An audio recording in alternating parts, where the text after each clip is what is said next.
Magandang araw po sa lahat ng ating mga kababayan, lalo na po ang mga nasa ibang bansa ngayon at mga nagtatrabaho sa Pilipinas.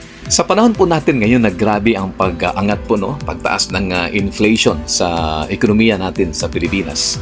Napakarami talaga ngayon ang sobrang umaaray sa naramdaman natin ngayon na sobrang naghirap ang ating mga kababayan. Pero alam niyo po, mayroon akong magandang balita sa inyo. Dahil may isang programa akong nakita na makakatulong sa lahat po natin mga kababayan. And in fact, marami po tayong mga kababayan ngayon na yung mga nagtatrabaho, nadagdagan po ang kanilang mga kinikita, yung sweldo nila. Nagkaroon po sila ng additional na kita doon sa kanilang mga basic na kinikita po nila. Mga OFWs ngayon ay, yung iba po ay nakapagpundar po sa ganito pong industriya.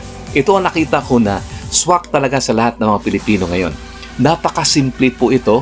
At ito ay pwedeng gawin lang po sa mga kababayan natin na mayroon po silang cellphone, may internet po sila.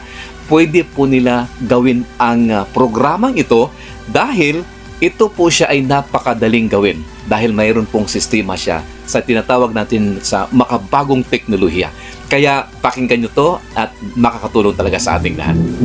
Ito po ay isang programa na pinatakbo po ng One Journey Direct Selling Company Incorporated na sobrang dami po ang natutulungan at marami pa pong matutulungan ng mga kababayan po natin. Well, para po sa iba na naghangad ngayon na magkakaroon kayo talaga ng negosyo na mapundan po ninyo. Alam natin ngayon, maraming gusto magnegosyo kaya lang po wala silang sapat na puhunan kaya hindi na po nagkaroon ng negosyo. Kasi na po napakamahal ang pagpundar ng negosyo. Pero dito, ang mga kababayan, at magkaroon po sila dito ng long-term na negosyo. Gamit po ang makabagong teknolohiya natin. Kaya if interesado ka na matulungan ito at malaman ito, just click the link below.